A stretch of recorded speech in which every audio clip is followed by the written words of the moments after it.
Hello, buddy! Welcome back to my YouTube channel. If you're new here, my name is Colleen Welsch and I am a coach for freelance writers. So if you're watching this video, chances are you're wondering how to get a writing job. Well, you're in luck because I know all the secrets. You see, in my time on Earth, I've had the interesting experience of both applying for writing jobs and hiring for writing jobs. When I first began my freelance writing career, I slogged through job application after job application, and I never got any results. If only I knew then what I know now. Last year, I hired a writer, and boy, did that change my perspective. Suddenly, I was the recruiter. I was the woman that the job applicants were trying to impress. Wow. It was a surreal experience, but it really taught me a lot about getting a writing job. So I'm sharing everything that I learned from that experience with you today. If you want to learn how to get a writing job, just keep watching. Ding, ding, ding, ding, ding. This is where the, cute music comes in.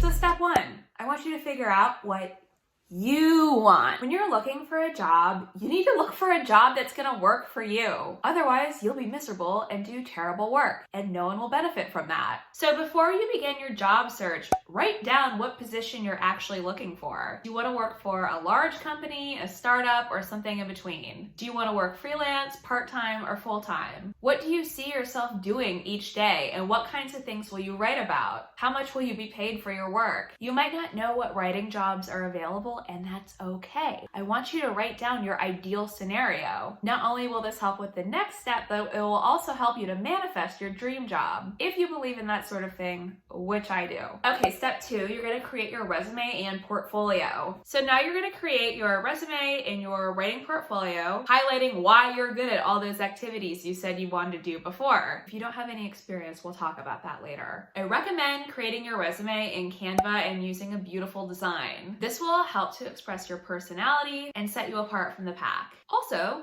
if you have a nice looking resume, it shows that you give and employers want employees who give a. If you have terrible graphic design skills and the self-awareness to know that they're bad, just hire someone on Fiverr to design it for you. Also, proofread your resume.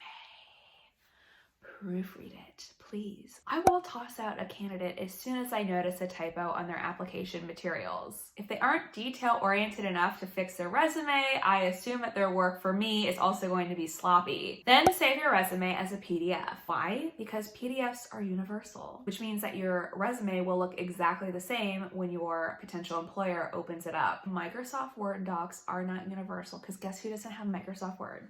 Me.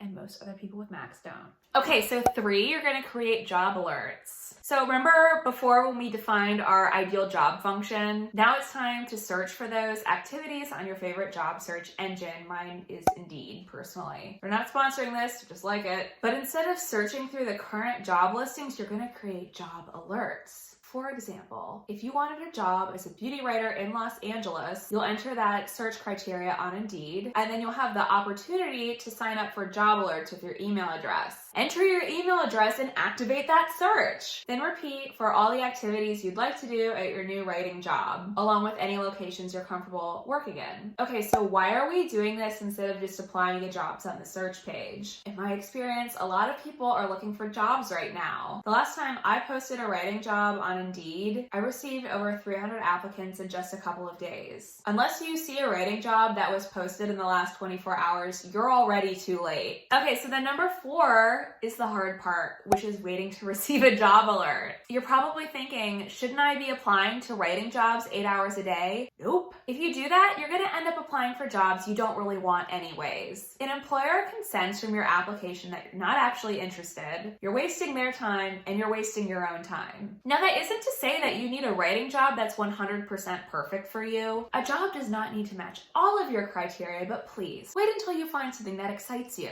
You wouldn't marry the first random Joe Schmo that showed up in your Hinge feed, right? Right? The same goes for writing jobs. So what should you do in the meantime? Work on your skills! Refer back to the list of job activities that you want to do.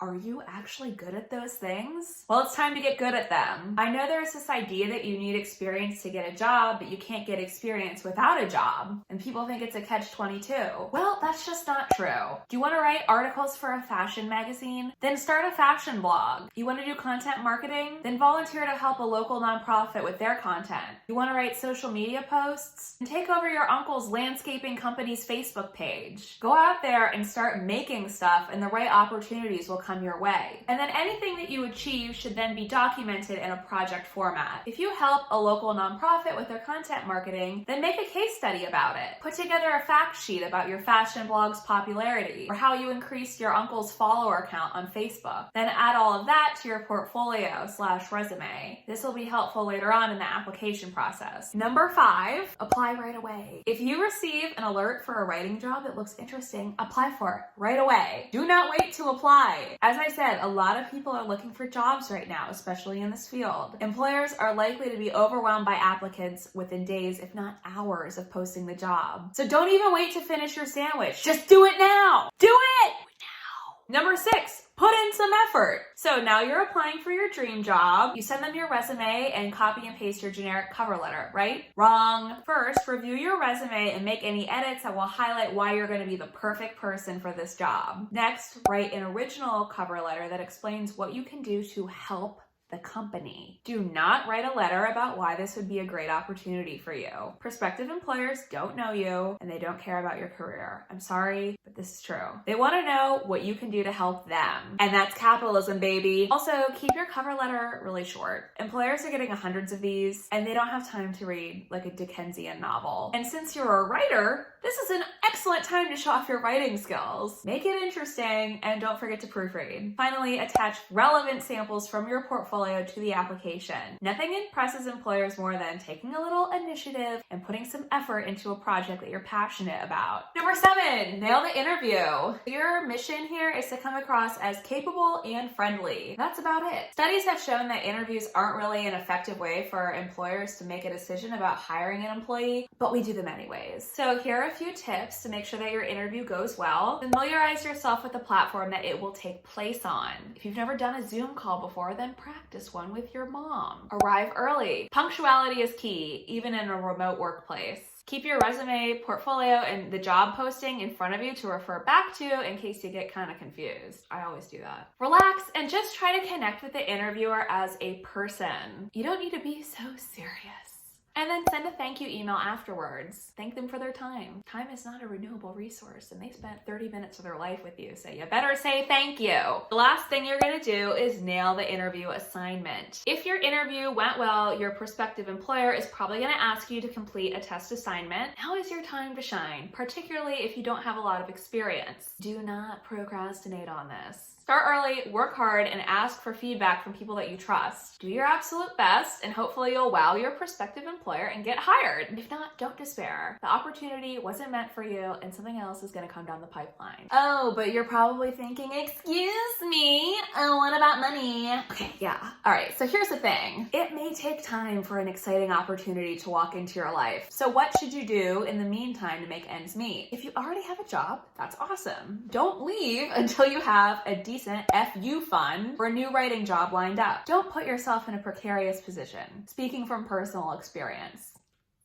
If you got laid off from your previous role, definitely take all the government assistance that you can get that unemployment, and don't feel bad about it. That's what it's there for. With luck, you'll also have some money saved up, and by cutting back on some expenses, you'll be able to make it work until you get your dream job. Otherwise, you might need to hustle a bit. I am usually against hustle culture, but this is one time when it's usually a good thing. In addition to working on portfolio projects that are going to set you apart from other candidates, you'll probably have to work part-time. Trust me, I've been there. I drove for Uber for 6 months on top of working full-time so I could save up enough money to move to California. I considered getting a sugar daddy so I could quit my job and write full-time. Eventually, I had to move in with my parents to pursue freelance writing full-time. Sometimes you just gotta do what you gotta do to make it happen. That being said, I don't think that you should take a job as a stepping stone at a company that's really gonna count on you. Like, don't sign on as a marketing manager at a mom and pop company if you don't really want to work there. there. You'll be miserable, you'll do really bad work, and you'll let down the people who are counting on you.